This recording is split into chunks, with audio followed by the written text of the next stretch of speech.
Hello friend, कैसे हो आप। तो आज हम समकालीन दक्षिण एशिया के बारे में क्या करेंगे, पढ़ेंगे। ये भी क्लास 12th का पोल साइंस का 5th चैप्टर है जो इस प्री बोर्ड में आएंगे। तो सार्क का अर्थ सबसे पहले हम समझते हैं, इसमें मेन टॉपिक। ओके, तो सार्क का अर्थ क्या है। सार्क क्या है, दक्षिण एशिया के 8 देशों का क्या है, एक सहयोग संगठन है। कितने देश मिलके हैं सार्क को बनाया था, 8 देशों ने।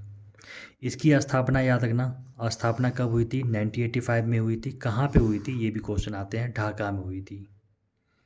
ओके, बांग्लादेश की कैपिटल है। सार्क में भारत, पाकिस्तान, बांग्लादेश, भूटान, मालदीव, नेपाल, श्रीलंका तथा अफगानिस्तान, ये 8 देश क्या हैं, शामिल हैं। इसकी इसकी स्थापना का उद्देश्य क्या है, जो देशों में आर्थिक विकास को क्या करना, बढ़ावा देना था। ओके, और सार्क द्वारा शांति एवं सहयोग को क्या करना था, बढ़ावा देना था। सार्क द्वारा दक्षिण एशिया में राजनीतिक स्थिरता को स्थापित करना था। ओके, और दक्षिण एशिया के देश परस्पर आर्थिक एवं राजनीतिक सहयोग कर सकते थे। तो ये सारे क्या थे, इसके कुछ उद्देश्य हैं। ओके, तो सार्क के क्या सब उद्देश्य थे।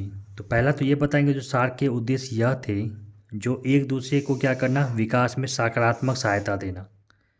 सकारात्मक, नकारात्मक नहीं।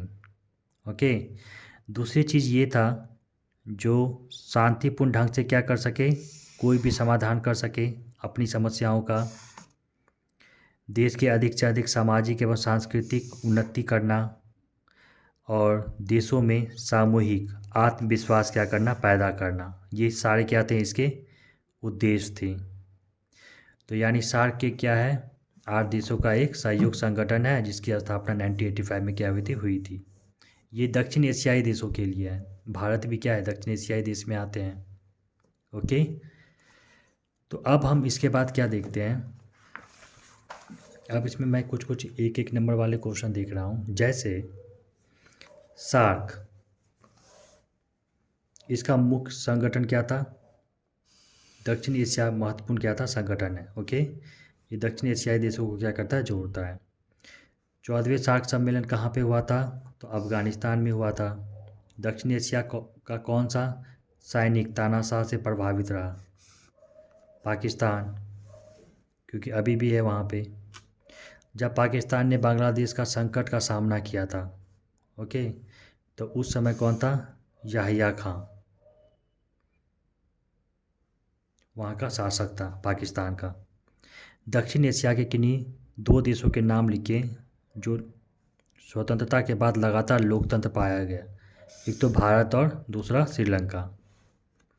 आर्थिक वैश्वीकरण का दक्षिण एशिया पर क्या सकारात्मक प्रभाव पड़ा, वैश्वीकरण का।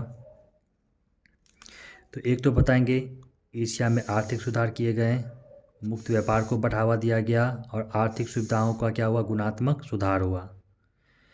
यानी हर तरह से, क्योंकि वैश्वीकरण से हर तरह से क्या होता है, हमें अच्छी अच्छी आर्थिक सुविधाएं, या हमारे क्या होता है, गुणात्मक सुधार क्या होता है। इसलिए वैश्वीकरण हर देश के लिए क्या है, ज़रूरी है। ओके, तो अब हम क्या देखते हैं। भारत ने अपने पड़ोसी देश के प्रति सदैव सहयोग, विश्वास एवं शांतिपूर्ण सहअस्तित्व की नीति अपनाई। ओके, लेकिन पाकिस्तान के तानाशाह जनरल परवेज मुशर्रफ ने किस वर्ष तत्कालीन प्रधानमंत्री बनी और नवाज शरीफ का क्या हुआ, तख्ता पलट किया। तो क्या बताएंगे, तानाशाह, पाकिस्तान का तानाशाह था जनरल परवेज मुशर्रफ, जो अक्टूबर 1999 में क्या किया, तत्कालीन प्रधानमंत्री श्री नवाज शरीफ का क्या किया, तख्ता क्या कर दिया, पलट कर दिया। नेपाल में लोगों को किस वर्ष राजतंत्र के विरुद्ध सफल आंदोलन मिली, तो बताएंगे 2006 में। और अधिकांश दक्षिण एशियाई देशों में सबसे लोकप्रिय खेल कौन सा है, तो क्या बताएंगे, क्रिकेट, क्योंकि पाकिस्तान में भी है, श्रीलंका में भी है, इंडिया में भी है, बांग्लादेश में भी है। ओके, दक्षिण एशिया का कौन सा देश 1968 में सल्तनत से गणतंत्र हुआ? तो क्या बताएंगे? मालदीव।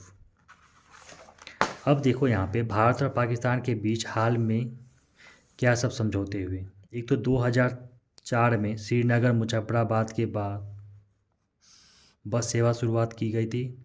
कब की गई थी ये याद रखना, 2004 में। उस समय किसकी सरकार थी? अटल बिहारी वाजपेयी की, यानी बीजेपी की सरकार थी।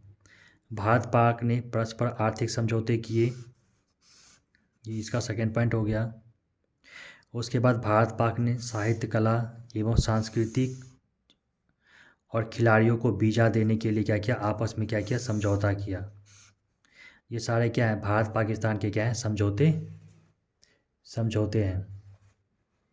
तो अब देखो, उसके बाद जुलाई 2015 में रूस के शहर उफो में दोनों देशों ने प्रधानमंत्रियों के बीच बातचीत हुई तथा दोनों नेताओं ने मुंबई हमले के मुकदमे में भी क्या किया? तेजी लाई। इसी बैठक ने 2018 में आतंकवाद पर दोनों देशों ने क्या किया? NSA की मुलाकात भी की। और इसी बैठक में दोनों देशों ने क्या किया? धार्मिक पर्यटन को भी क्या किया? बढ़ावा देने पर क्या किया? सहमति व्यक्त की। तो ये सब सारे क्या थे? भारत पाकिस्तान के बीच क्या हैं? हाल में हुए क्या हैं?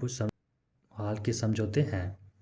तो अब यहाँ पे ये चीज़ देखो, दक्षिण एशिया के देशों के बीच आर्थिक सहयोग की राह तैयार करने में सार्क की क्या भूमिका थी?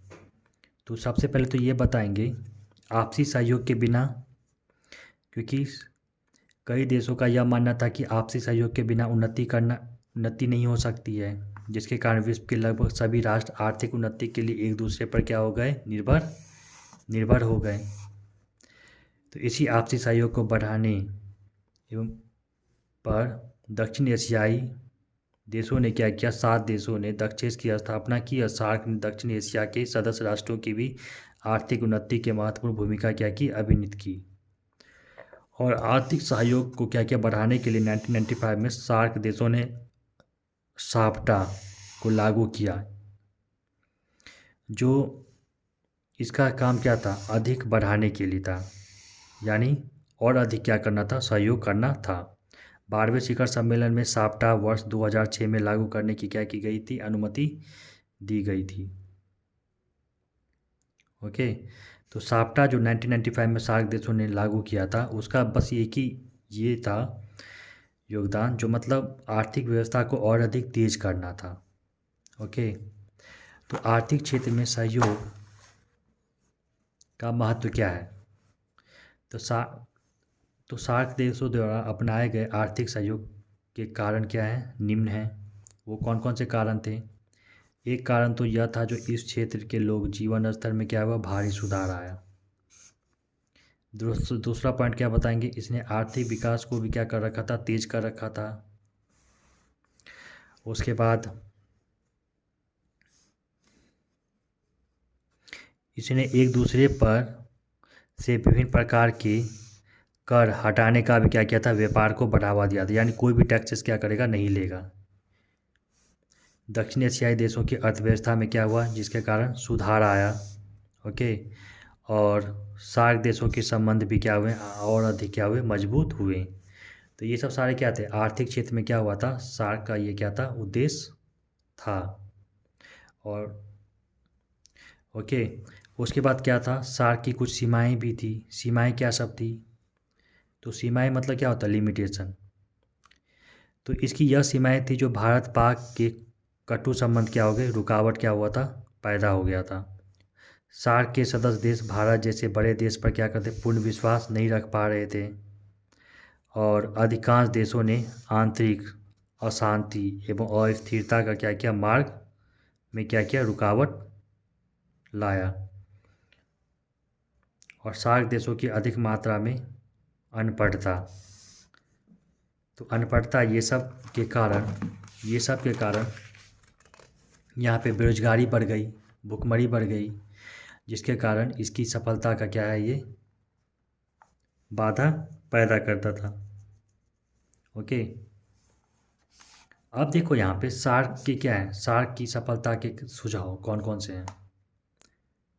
तो एक तो बताएंगे यहाँ पे भारत पाक को अपने संबंधों को सार्क से दूर रखना चाहिए था। ये आते हैं ये क्वेश्चन। सार्क देशों पर को भारत पर विश्वास करना चाहिए था, और सार्क देशों में शांति एवं स्थिरता क्या है, आवश्यक है। और लास्ट पॉइंट क्या बताएंगे, इसमें अनपढ़ता, बेरोजगारी तथा भुखमरी को क्या करना था, दूर करना था। ये सारे क्या थे, सार्क की सफलता का क्या है, सुझाव है। क्योंकि ये सब अगर काम नहीं करेगा तो सार्क की क्या है, विफलता है होगा ये। तो ये सार्क इस पे क्या करना चाहता था, काम करना चाहता था। अब देखेंगे यहाँ पे शिमला समझौता, ये भी आता है। तो शिमला समझौता याद रखना 1971 में भारत और पाकिस्तान के बीच में हुई थी। ओके, और कहाँ पे हुआ था, शिमला में हुआ था। ओके, और किसने किया था, लाल बहादुर शास्त्री ने किया था, या इंदिरा गांधी ने किया था।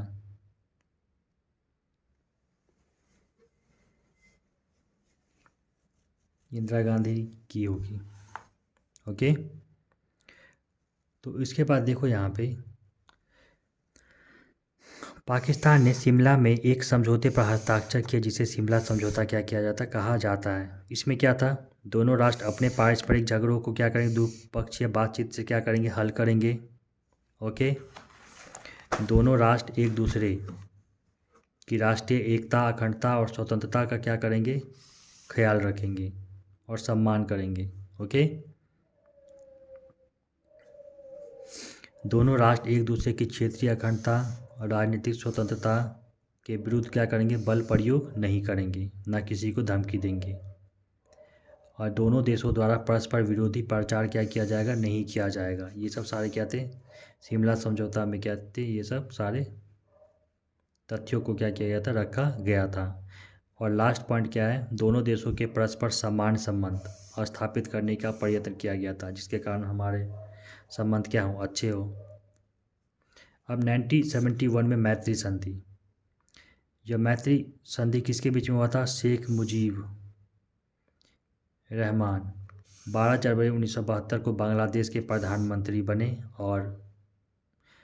और जब भारत आए तो उन्होंने कहा था कि भारत और बांग्लादेश की मित्रता चिरस्थायी है, वो कभी भी क्या हो सकता है, समाप्त नहीं होगा। उसे दुनिया की कोई ताकत तोड़ क्या करेगी, तोड़ नहीं सकती है। ओके, और 19 मार्च 1972 को भारत और बांग्लादेश में 25 वर्ष की अवधि के लिए मित्रता और सहयोग की संधि हुई थी। ओके, और इसके क्या सब कारण थे, एक तो बताएंगे आर्थिक एवं तकनीकी, वैज्ञानिक, सांस्कृतिक क्षेत्रों को क्या करना, बढ़ावा देना, एक दूसरे का क्या करना, सहयोग करना। ये सब सारे 1971 में मैत्री संधि क्या की गई थी, किसके बीच में की गई थी, ये भी क्वेश्चन आते हैं। तो भारत और बांग्लादेश। फिर क्या बताएंगे, इसके और क्या सब उद्देश्य थे इसमें, इस संधि में। तो बताएंगे दोनों देश जो थे एक दूसरे की अखंडता और सीमाओं का क्या करेंगे, सम्मान करेंगे। दोनों देश आंतरिक मामलों पर क्या करेगा, हस्तक्षेप नहीं करेगा। और तीसरा पॉइंट क्या था, दोनों देश किसी भी तीसरे देश को कोई भी ऐसी सहायता नहीं देगा जिसके कारण दोनों देशों के बीच क्या हो, एक तरह से कटुता हो। कटुता का मतलब क्या है, दुश्मनी टाइप का। और दोनों देश उपनिवेशवाद का क्या करेंगे, विरोध करेंगे। ओके, तो ये सारे क्या थे, मैत्री संधि के द्वारा ये सब सारे